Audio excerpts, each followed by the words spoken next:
Reddit. What's the time you saw an asshole kid get what they deserve?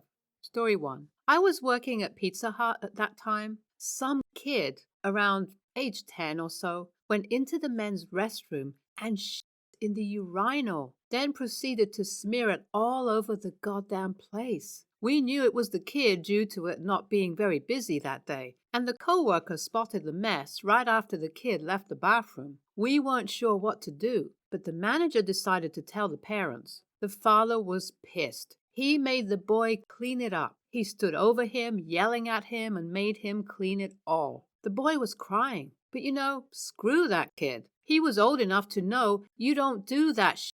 He wasn't mentally impaired. He was just an ass. We were all glad the dad stepped up. Otherwise, we would have had to clean it. TLDR. 10-year-old brat smeared his own shit all over a Pizza Hut. His father made him clean it up. That kid needs psychological help. Something very wrong there. Of course, the dad did the right thing in making him clean it up, but his way of doing it was probably too harsh. Likely, that's why the kid has mental issues too. Story 2. I was driving a fire truck back from an all-night fire about 7 a.m. This truck's diesel mixture was a bit rich, so if you sat for a while and gunned it, you might get smoke from the exhaust. As I approached the highway from the residential street I was on, there were 6 middle school kids waiting for the school bus on the corner. As some kids do, they stand or walk in the street and refuse to move for cars. As I came to the intersection, one little looks at me smugly and does not move,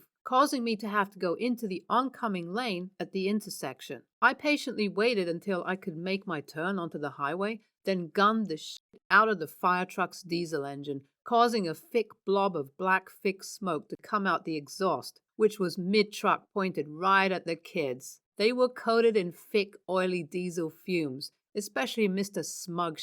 And last I saw, they were halfway down the block on the sidewalk, running with me on the road, spewing smoke after them. Mr. Smug looked at me with terror in his little half-developed mind. Story 3. Our neighbors have 5 kids. They're all brats. But the middle child, a boy, is the worst. He was in front of his house one day while I was outside doing some landscaping in my front yard. A shiny new red pickup truck drove by, then slammed on the brakes and started backing up. It stopped in front of the brat's house. I heard the lady in the passenger seat yell, "Did you just throw a rock at our car?" Of course, the boy denied it and started making up some ridiculous excuse, like he always does, when people catch him making mischief. The woman cut him off and told him to go get his mom. Apparently, the woman in the truck was from the neighborhood and was also fed up with their kids and their nonsense. The mom finally came out, holding the youngest brat, and the woman in the truck proceeded to give her the kind of beatdown that the mom should have been giving her own kid all along. Watching that mom stand there and listen to some stranger rightfully criticize her parenting for 10 minutes straight was gratifying. The only thing better was watching the brat squirm the whole time. Story 4. There was a kid in high school that was trying to rob an ice cream truck. The driver accidentally ran him over and broke both of his legs. Oh my God, sounds like the driver was a psycho. That's a bit much. Story 5. I once saw a kid terrorizing a dog at a park.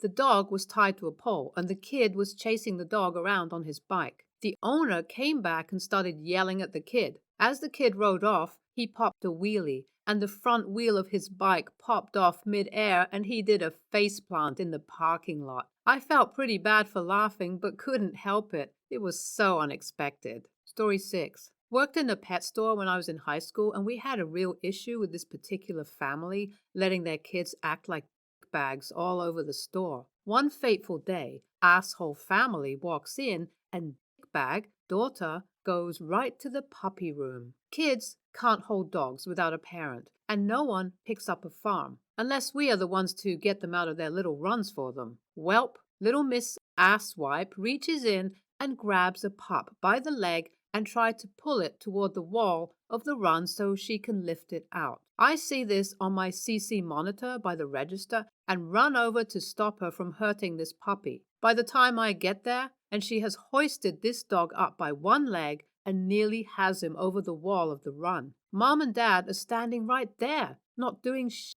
when I walk in. Before I can get a word out, shitty daughter sees me and drops the puppy back into the run and turns around like nothing happened. I yell at the girl, and her parents obviously get defensive, and I offer to play back the tape of their daughter ordering a puppy up by its leg, then dropping it 4 feet onto a tile floor. I tell them they need to go, and of course they refuse. As I go back up front to inform the manager, I notice little Miss Fuckwit poking her fingers into the feeder rat cage while shaking it. The rat in that cage was a jumbo feeder and was separated from the other feeders because she had just had a litter of pups. Now, rat moms are good moms. They will protect their babies, unlike mice who give zero fucks about their progeny. This is important.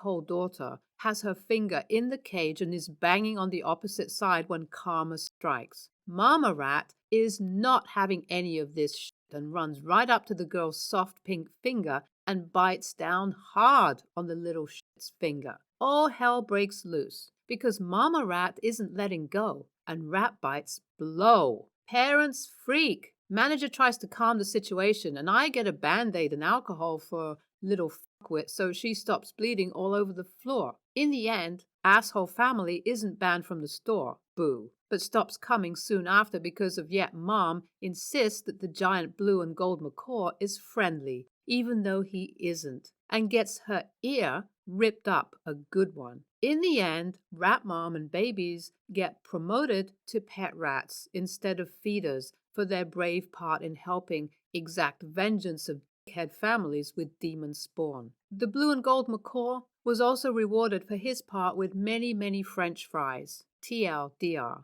Rat and macaw avenge their puppy brethren from the ball lottery that is helicopter parents and their shitty children. Ha ha ha! I just love animals who strike back at idiot humans, especially spoiled brat kids and their brainless entitled parents. Karma definitely got them back. Story 7. I once saw a kid run up to a man and kick him square in the balls. The man immediately dropped to his knees, then pulled a gun from his waistline and aimed at the kid to scare him off. I'm not one to say that anyone deserves one thing or another, but I lived in a fairly bad neighborhood at the time, so maybe that kid could learn a lesson about what might happen if you mess with someone. Story 8. Used to coach youth lacrosse in Georgia. Volunteer hours through my college team. Had a kid whose name, I crap you not, was Harsh. Anyways, I had the elementary school age kids for practice one night with Harsh. He went through a drill with a weaker kid who ended up costing his team the point. They get to the end of the line for the drill and Harsh, a 5th grader, hits the 2nd grader in the helmet with his stick. I stop the practice, line all the kids up, and make them do 30-yard down and back sprints. I make Harsh call out every sprint and every kid has to call out, "Thank you, Harsh," instead of whatever number sprint they were on. After 10 of them, I restarted the practice. The other kids beat him to a pulp, beat the living hell out of him. It was awesome, TLDR. Kid was a dick, so I punished his teammates and they in turn beat his ass. I wonder if Harsh realized you set him up to get beaten up by the other kids. Hope he never takes revenge. Story 9. The little jerk-off that pushed my daughter down and stole her pinwheel toy from her at the park completely lifted into the slide running away. I chuckled. I won't even pretend like I didn't. Kid was there unsupervised and terrorizing the younger kids. I calmly walked up, smirking after he was laying there a bit winded, and grabbed my daughter's toy back from the ground beside him. Story 10. I was around 8 years old on a jumping castle, and this random kid bounces over and asks how old I was. After telling him, he immediately started punching me in the face, and I ran away. I turned back to see if he had given chase, but instead, he jumped off awkwardly and had broken his ankle. I laughed quite hard. Yeah, he really did get his karma back quick, didn't he? Story 11. I was working the shoe department at Sears back when I was 18. One day, this little kid is there with his unattentive mother. He's running around, knocking stuff over, making a mess. I asked her to keep him in check, and she refuses. The kid starts running circles around the register. Well, the register was on a little island in the middle of the department and has a slide-out shelf about waist high to an average person. I'm ringing up an actual customer. So I slide out the shelf and set this person's shoebox on the shelves. Little comes flying around the corner and wham! Forehead connects with the shelf in a loud ass crack. He immediately falls backward, bammo, right on the floor, and then starts wailing. The mother gives me a dirty look and gathers up her brat, making her way out of the store. The customer and I both watch her go and then just sort of shrug it off. Story 11. I used to work in the shop and we had fake display furniture, so the beds we used to display our sheets and pillows were actually just wooden boxes with headboards attached, and some kid was annoying me, shouting and running around, dropping pastry all over the floor and knocking things over, and then he spots one of the fake beds and takes a running jump to land on it. In my arrogant opinion, the look on his face when he realized it was wooden was hilarious. I felt a bit bad when he started to cry, but there was clear signs saying not to touch the displays, so I guess he got what he deserved. Where were his parents, I wonder? Story 12. When I was in my mid-teens, a little neighbor girl about 5 to 6 years younger than me came to my door. She accused me of putting my name in her sidewalk. It had recently been done. Except, of course, that wasn't my name on the sidewalk. That not being enough, she then accused me of using a fake name in the sidewalk so I wouldn't get caught. I asked her why, because that would defeat the purpose, to which she came up with this gem. I'm going to tell my dad you hit me. No such thing had happened. Then she turns to run off and do just that. Right face first into the sharp stone stucco wall, splitting her lips, nose, and cheek open pretty bad. She told her that I did it. He came to my door and calmly asked me what happened,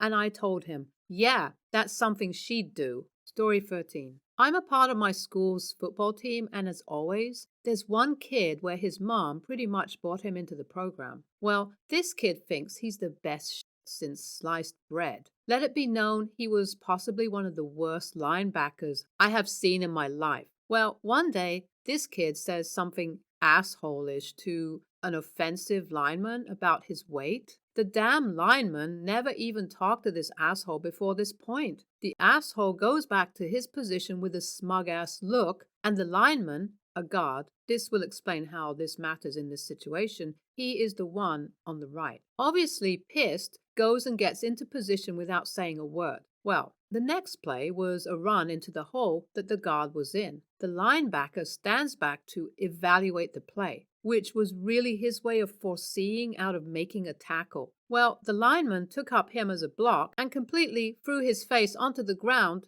5-ish yards, minus 4.572 meters away, and he landed on the ground with an audible clap from his helmet hitting the ground. He stayed on the ground for 10 minutes and got a moderate concussion and a broken rib. Needless to say, he didn't try out the next year. No one misses him. TLDR. Entitled bastard makes a fat joke, gets a concussion and broken rib. Ouch! I bet that hurt. It seems like it served him right. Story 14. Anytime you see a kid hurt themselves doing something their parents just finished telling them not to do, watch the kid slam his finger in the door just minutes after his mother told him to quit messing with it and sit down. I chuckled a little bit. Priceless. Story 15. Tim was hit by a car and almost died. Broken bones, brain injury, and coma at the age of 9. He missed 2 years of school. When he came back, he joined my class. Mentally, he was there, but not. Academically, he was fine, but socially, he had a hard time making friends. Add a almost non-functioning left arm, tremors, and a slightly different walk due to his left leg being shattered. It made him an easy target. One morning before school started, Jeff, who was one of the primary agitators, really lets into him. It was almost 30-something years ago, and I can't remember what set him off, but Tim grabs Jeff's neck with a bad left arm, we found out the grip was just fine, and took his good right and punched him in the face uninterrupted for a good 60 seconds. Being 2 years older gave him a distinct reach advantage. I wish this had an effect on everybody and they would leave him alone. I remember my 5th grade teacher shutting down class one day and chewing us out about Tim, but it did no good. It was back to normal the next day. Junior high. There's a reason I don't talk to those assholes anymore. Story 16. Back in high school, there was this kid called Andrew. He had Asperger's. He was a cool kid, though. I used to talk Pokemon with him in art class. Anyway, one day after class, one of the football kids was being a prick and blocking Andrew from walking down the hall. He kept stopping right in front of him and making Andrew slam into his back. Right as I was about to say something, the football kid stopped again, and Andrew urged forward and bit the kid in the neck. The football kid screamed, and Andrew took off running down the hall. I laughed my ass off for days at that one. Burning question: could Andrew be a vampire or an aspiring vampire? I'll bet the bully learned his lesson. Don't mess with Andrew. Story 17. I grew up in a really small town where all of us kids went to school together, K-12, unless you went to the parochial school. All through elementary school, this girl who lived down the street from me was a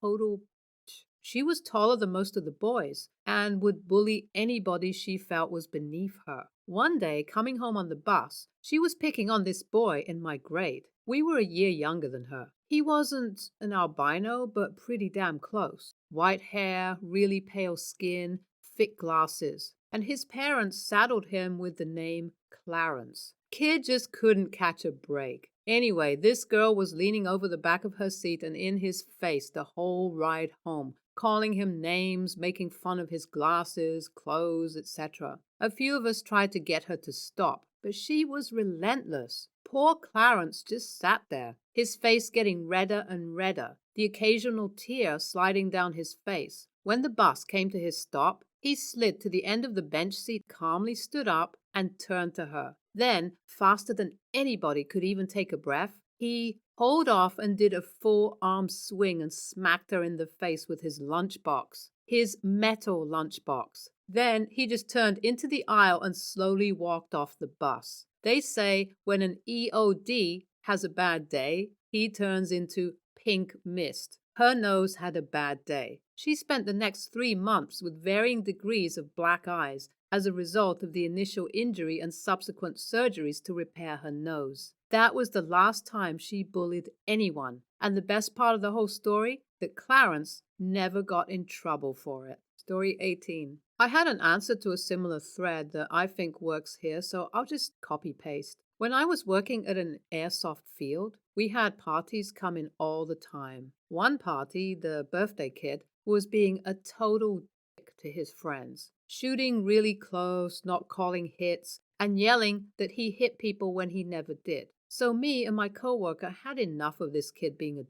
So we decided to let the boss's son play. He's really competitive, doesn't really know how to take it easy. But on the opposite team, we told him to be really tough on the birthday kid for a game or two to teach him a little lesson. However, the boss's son just went nuts after the birthday kid, shot him in the back of the head really close. Typically, you tell someone to surrender and they just go back to respawn. Needless to say, the boss's son got really pissed and just lit the kid up point blank, full auto. The birthday kid started bawling and the party left early. My boss just asks if he was being an LB, little bastard. And when we said yes, he just shrugged. None of us gave a damn. Poor birthday kid. I almost feel sorry for him. Story 19. A guy who used to pick on me real mercilessly in high school got busted for selling crack in the high school parking lot. Senior year. Far as I know, he's still in prison since he was over 18,